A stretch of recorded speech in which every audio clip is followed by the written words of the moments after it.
Hi, welcome to the Filmoviz Anima channel. This channel covers Hollywood movie and celebrity news, special for you movie lovers. Michael Fassbender flanked by two stars from James Bond.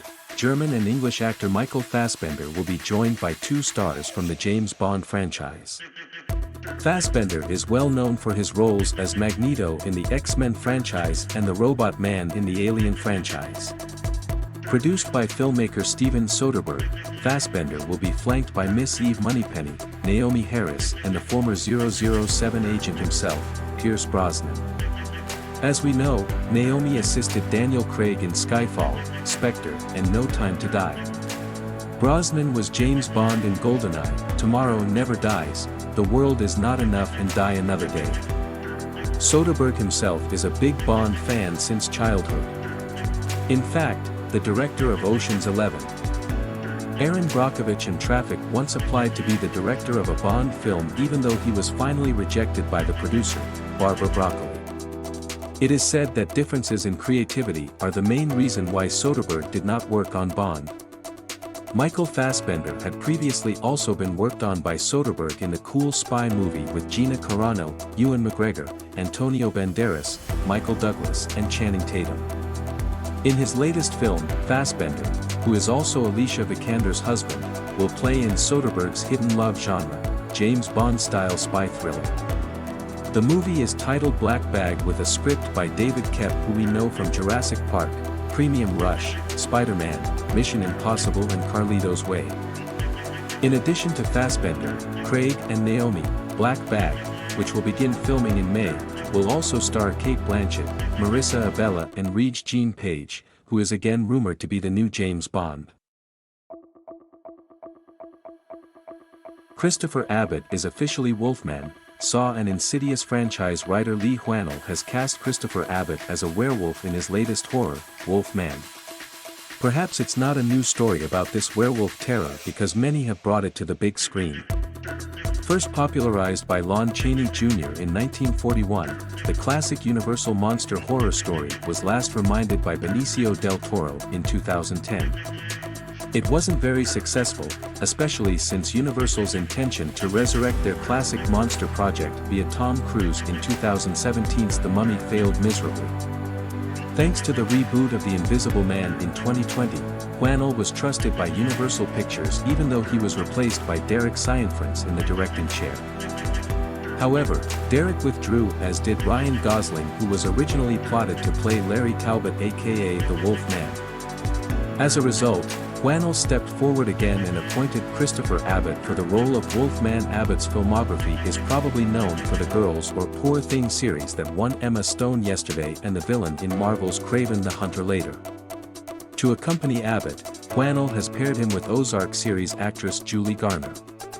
Principal photography just started on March 17th, and producer Jason Blum just posted on his Instagram. Heat 2 threatened without Al Pacino and Robert De Niro. Moviegoers should be prepared for the harsh reality of the absence of two veteran stars, Al Pacino and Robert De Niro, in Heat 2.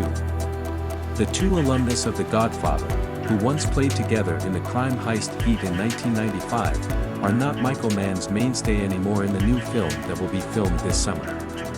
Mann, who wrote the novel and script for Heat 2, was worried because his last movie, Ferrari, did not sell well in the market. But the show must go on. The movie, which will be based on the New York Times #1 bestseller novel in August 2022, is still being made despite having to recast its main actors. That said, Mann will choose the prequel and sequel route similar to The Godfather Part 2.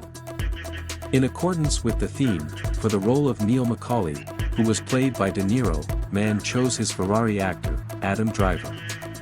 Meanwhile, the role of the younger version of Vincent Hanna is still under discussion although Pacino chose rising star Timothée Chalamet to play it. The names Austin Butler and Ana de Armas are also floated by Mann for this movie.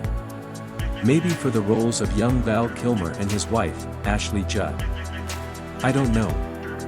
One thing is for sure, Mann does not want to apply CGI like Martin Scorsese did in The Irishman.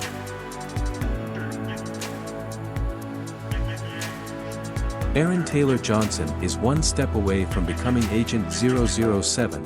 Of the many rumors, it seems that Aaron Taylor Johnson's move will be one step closer to James Bond. So far, candidates for Agent 007 include Tom Hardy, Cillian Murphy, Richard Madden, Henry Cavill, Tom Hiddleston, Taron Egerton, Idris Elba, Regé-Jean Page, Henry Golding, James Norton and many more. However, the British media has just leaked that Johnson's name has received an offer from Eon Productions, which has full control over all things James Bond. It's unclear exactly what the offer is, but once Johnson signs the contract, it's official that he's cast as the movie world's #1 spy agent. Johnson diplomatically explained that he can't talk about the unknown and is only interested in revealing what has and is happening around the movie. Johnson is also content with what he has achieved so far, and if he accepts Bond's offer, of course he can no longer freely get various roles. Johnson's filmography so far includes Anna Karenina, Avengers, Kick-Ass, Godzilla, and 3 movies coming up this year, The Fall Guy, Kraven the Hunter and Nosferatu. Ramadan not yet finished. Will Smith has finished reading the Qur'an. Ramadan fasting has only entered the 10th day, but Will Smith has finished reading the Qur'an. It is extraordinary if indeed the Bad Boys actor has finished reading the Qur'an, especially during the holy month of Ramadan. Does Will Smith read Arabic fluently, or is Jada Pinkett's husband a convert? You don't have to be Muslim first if you want to read the Qur'an. But Will Smith's statement is clearly quite astonishing, not only for Muslims around the world, but also for non-Muslims. Will Smith is originally Catholic, but he also likes to study other religions such as Hinduism, Buddhism and now Islam. As for since the case of slapping fellow black actor and comedian Chris Rock at the Oscars 2 years ago, which made Smith more introspective. According to him, he has been reading the Quran for 2 years, so this year's Ramadan, the Quran makes him calm.